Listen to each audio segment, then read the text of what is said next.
pesantren. Nur, kamu tahu gak sih anak-anak kayak apa yang disekolahin di sana?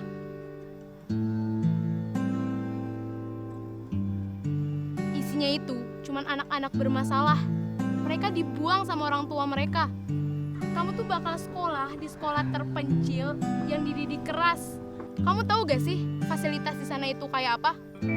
Fasilitas di sana itu jelek, kotor, bau lagi.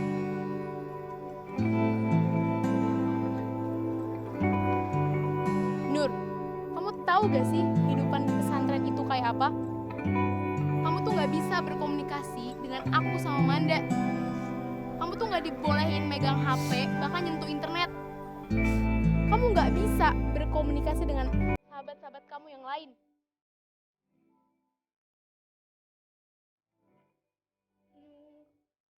Kamu jangan ke sana. Nanti kita nggak bisa ketemuan lagi, Nur.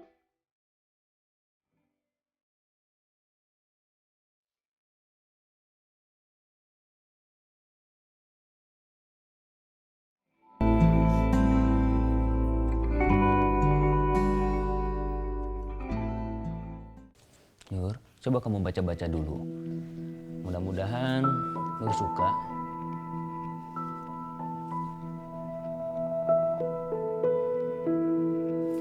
Gak, Pak. Nur gak mau masuk situ. Kenapa sih Bapak maksa Nur terus? Nur, Nur, Nur, Nur, kamu lihat dulu. Pesantren sama sekolah yang lain itu sama saja, Nur. Ma, Pa, tolong dong, Ma.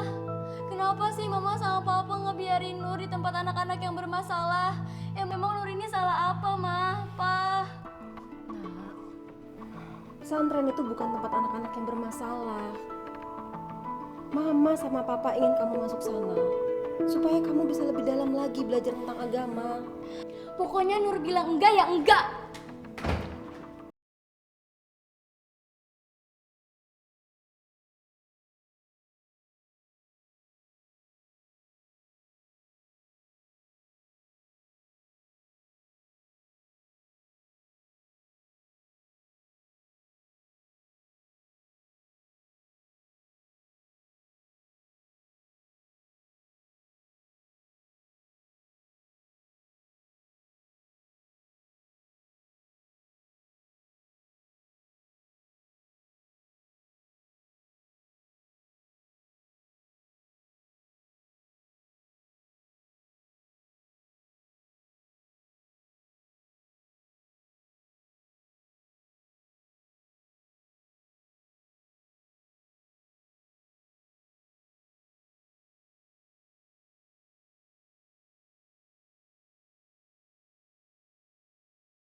وبست الجبال وكانت سبايا منبثا وكنتم أزواجا ثلاثة.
Halo, aku Kifa. Nur, Nur, kamu mau sekolah di sini juga? Ayo masuk, Nur. Katanya mereka mau nayangin video tentang sekolah ini loh. Aku takjub banget sama sekolah ini. Walaupun di atas perbukitan, tapi bagus banget. Ayo, Nur. Ayo, Mas. Assalamualaikum warahmatullahi wabarakatuh. Kami ucapkan selamat datang kepada seluruh santriwan dan santriwati Pondok Pesantren Modern Syahid. Pesantren Syahid ini adalah pesantren yang luar biasa. Tujuan pendiri ini mengatakan menciptakan santri yang unggul. Kita tidak kalah dengan pesantren luar. Kita tidak kalah dengan sekolah-sekolah umum. Selain unggul, pesantren kita juga membentuk yang berbudaya. Budaya ketimuran kita, menghargai orang lain. Dan yang terakhir, Islami. Kita tidak melupakan jiwa kita harus Islam, di mana moto Islam adalah rahmatan lil alamin. Jadi sekali lagi, kepada anak-anak kami yang hatinya masih belum semangat, hati-hatinya masih belum merasa siap untuk maju, yakinkan hari ini, mulai detik ini, mari sama-sama kita menjadi yang terbaik di pesantren Syahid ini. Mari kita lihat profil yang akan kami tayangkan, yang insya Allah menambah semangat berkali lipat dari semangat yang kita ini. Wassalamualaikum warahmatullahi wabarakatuh.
Visi dan misi daripada pendirian pesantren ini adalah menjadikan pesantren ini menjadi pesantren yang bertaraf internasional. Kenapa bertaraf internasional? Sebenarnya ayah kami ingin menjadikan pesantren ini menjadi Syahid Islamic International Education Center. Latar belakang daripada pendirian pesantren ini sebenarnya adalah untuk pengabdian kepada Allah dan pengabdian kepada masyarakat. Pada zaman dahulu, pada saat eyang saya atau ayahnya Pak Sukamdhani pernah berpesan kepada Pak Sukamdhani, nanti kalau seandainya kamu sudah sukses atau punya rezeki yang lebih dari Allah, dirikanlah suatu pesantren. Pesantren itu insya Allah bisa mencetak generasi muda yang unggul, berbudaya dan islami.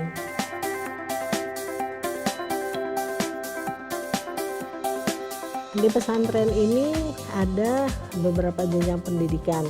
Yang pertama adalah Raudatul Atfal,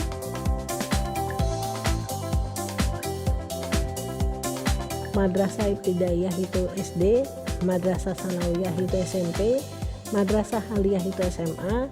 Kemudian kami juga punya SMK kuliner atau tata boga, dan kami juga punya Institut Agama Islam Syahid atau INAIS.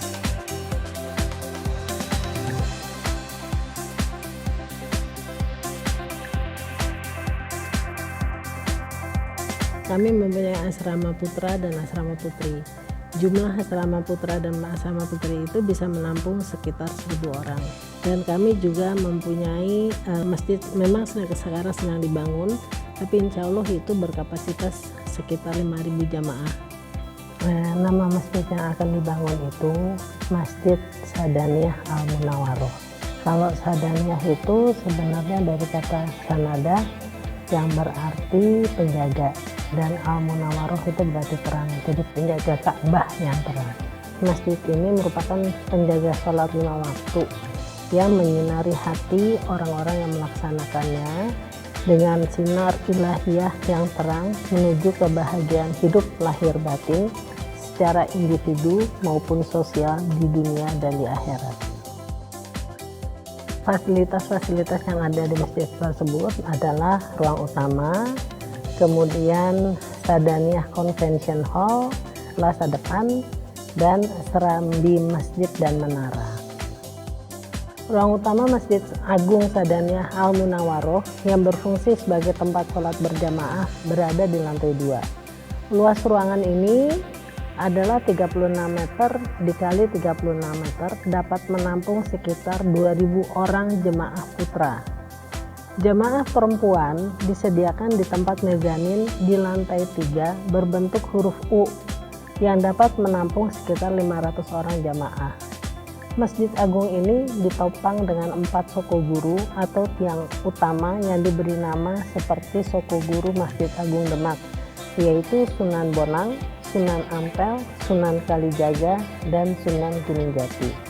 Penamaan tersebut sebagai simbol bahwa masjid ini akan mengikuti jejak mereka dalam berdakwah, yaitu menggunakan pendekatan yang bijaksana sehingga berkesan di hati masyarakat. Di bagian atas ada beberapa kaligrafi dari ayat Al-Quran yang terkait dengan penamaan masjid ini sebagai penjaga Ka'bah yang merupakan kiblat umat Islam dalam beribadah. Di lantai bawah masjid ini ada Sadaniyah Convention Hall yang berkapasitas 1.000 orang. Luasnya 28 kali 28 meter. Di bagian depan ada stage ukuran sekitar 6 meter kali 10 meter yang dilengkapi dengan ruang untuk persiapan dan ruang untuk panitia. Di depan convention hall ini ada ruang yang lebih kecil untuk training atau lainnya dengan kapasitas 150 orang. Ruangan ini dapat disekat menjadi 4 ruangan yang diberi nama Al-Maliki, Al-Hambali, Al-Hanafi, dan Al-Syafi'i. Di halaman depan masjid ada plaza yang cukup luas dan artistik. Plaza tersebut dapat digunakan untuk jemaah sholat jika tidak tertampung di dalam masjid maupun di serambinya. Selain itu, plaza ini dapat juga dipergunakan untuk bazar, pameran, pentas seni, atau kegiatan lain yang tidak bertentangan dengan fungsi masjid. Dan yang terakhir adalah serambi masjid dan menara. Masjid Agung ini dilengkapi dengan 3 serambi yang cukup luas yang terletak di kanan, kiri, dan depan. Serambi tersebut dipergunakan sebagai sarana belajar santri atau training bagi yang memerlukan. Masjid Agung ini juga dilengkapi dengan menara setinggi 74 meter dengan lantai dasar 12,8 meter kali 12,8 meter. Menara ini dilengkapi tangga manual dan lift. Selain berfungsi untuk mengumandangkan azan dan tilawah Al-Quran. Dari atas menara ini, pengunjung dapat melihat kawasan Dili bekas Syahid Husnul Khotimah dan pemandangan alam pedesaan di sekitarnya dengan latar belakang Gunung Salak yang indah.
Oleh pihak Yayasan Wakaf Syahid Husnul Khotimah beserta Inais adalah Ezitunia University dari Tunisia, Zarqo University dari Yordan, The World Islamic Science University dari Yordan, Al-Bait University dari Yordan, Mutah University dari Yordan, Marmara University Faculty of Theology dari Turki, The Fatih Sultan Mehmet Vakif University in Istanbul dari Turki, Necmettin Erbakan University dari Turki, Darul Hadis Al-Hasaniyah dari Kerajaan Maroko, Kementerian Wakaf dan Urusan Keislaman, Tajamu Ulama Libanon dari Libanon, Yayasan Sosial Kebangkitan Pemuda Palestina dari Palestina, Universitas Dakwah Fakultas Dirasat Islamiyah dari Libanon, Universitas Hasan II Fakultas Adab dan Humaniora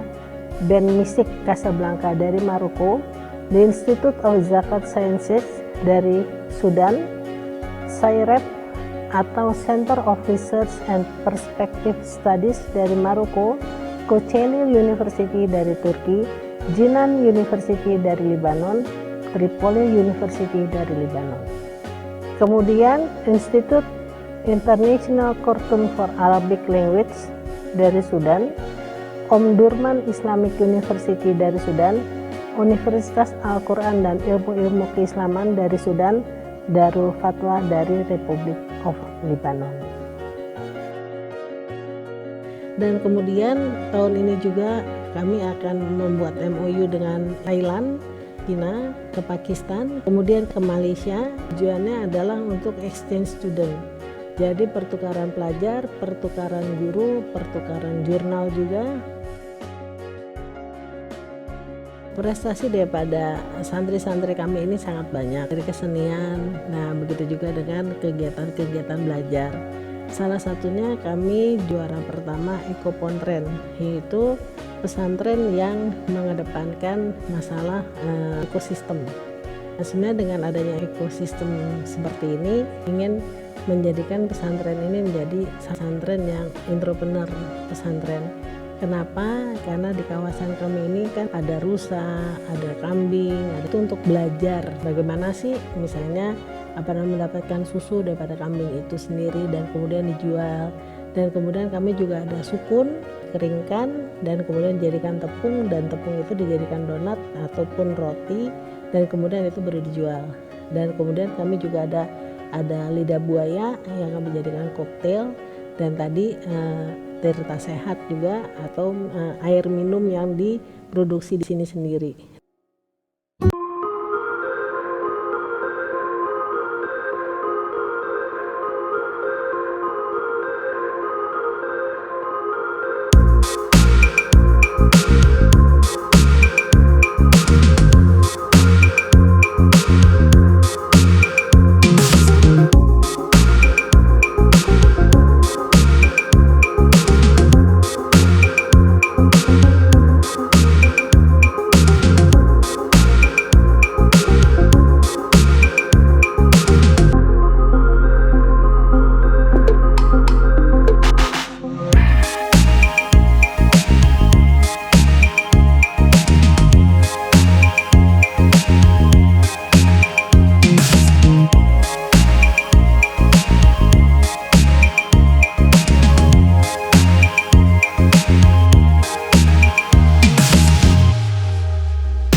Pandangan aku dan teman-teman atau kebanyakan orang tentang pesantren itu mungkin salah.